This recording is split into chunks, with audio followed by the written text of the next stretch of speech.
Fan on Demand.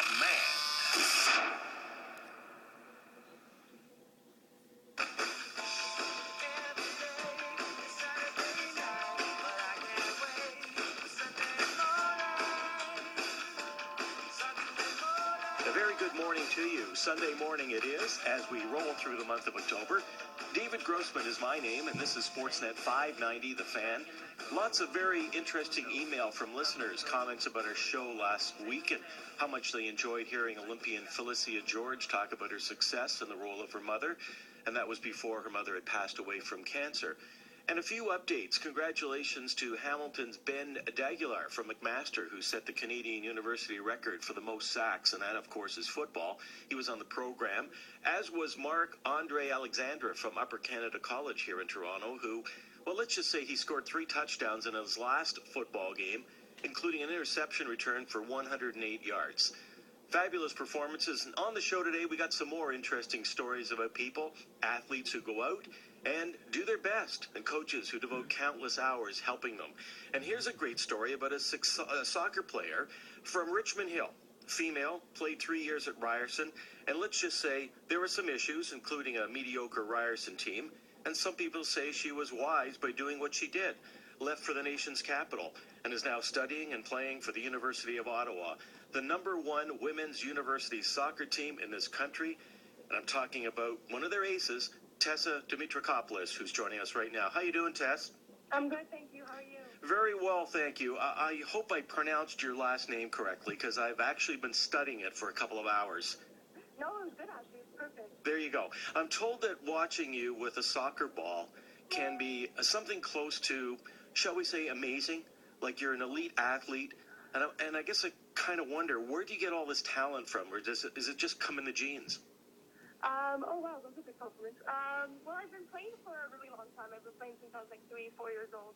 So I've been practicing all the time, playing all the time. So I guess it just comes with experience, I guess you would say. Last time I looked, the University of Ottawa, the GGs, had 14 wins, 1 tie, and no losses.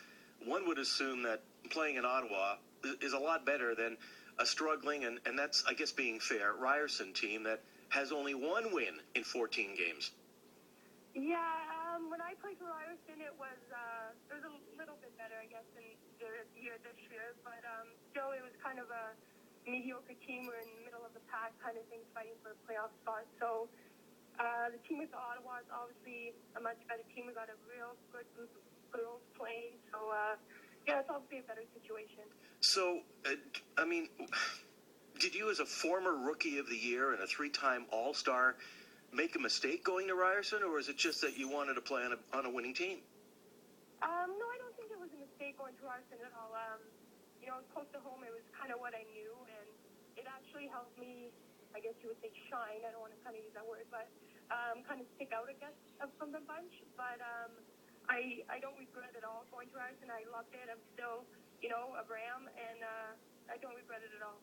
What's it like being on a team where there are various other athletes who know what to do with the ball and can put it in the net, and you're not double and triple teamed? Yeah, I know. We have a very deep roster, so, you know, every game, every practice, you're fighting for a spot. You know, you can't have one bad practice or one bad game because you might lose up that spot because there's so many good players. Even people who don't dress are very good players and would be starters on any other team. So you always got to be 100% at practice and at games. I would imagine Ottawa's head coach, Steve Johnson, must have thought he won the lottery of soccer players when you showed up to play on his team. Yeah, he helped me a lot with the applications to Teachers College and all that stuff. And he was very helpful in that process and getting me in and finding me a spot on the team. So, yeah, he was very helpful. I got to ask you what it was like, that first game when the University of Ottawa played Ryerson. And it was 6-0 for Ottawa, and then you played them again, a little closer, 1-0. Yeah. Tell us, what was it like beating the school that you had been at for a couple of years? Yeah, it was obviously, I guess, a more nerve-wracking game, I guess you can kind of say, just because, you know, it's my former team. I know all the girls on the team, still talk to them, so it was obviously great getting those wins, but at the same time, I guess you kind of feel that kind of in a way, but we obviously wanted those 6 points, and we got them, and even though the second game was a bit closer, we still got the win, so it's great that way. Our guest on Sunday morning on Sportsnet 590 The Fan is Tessa Dimitrakopoulos. I hope I got that one right again. She's just an outstanding soccer player with the University of Ottawa. She's from Richmond Hill, went to Ryerson for a while, decided that Ottawa was going to be her best choice to play soccer and pursue education, and that's where she is right now. I got to ask you, I know you like actor Leonardo DiCaprio, and I know you like a hockey player by the name of Ovechkin. Yep. Which one of the two is your favorite? Tell us why. I don't know. I've been a Leo fan since Titanic, so that was much longer than Ovechkin, I guess. So I guess I'll go with Leo. I'm also not sure if this is accurate, but I've been told that with your last name, there was a chance that you could try it with the Greek national soccer team. Did that actually happen? Yeah, I played with the national team in World Cup qualifying matches and like exhibition matches for a few years, and also in a club team in Greece for about 4 years, and we made it to Euro Cup. But for this, we went with second round in Euro Cup, so final 16. So that was a great experience. That was a couple years ago. Was the last time I played there.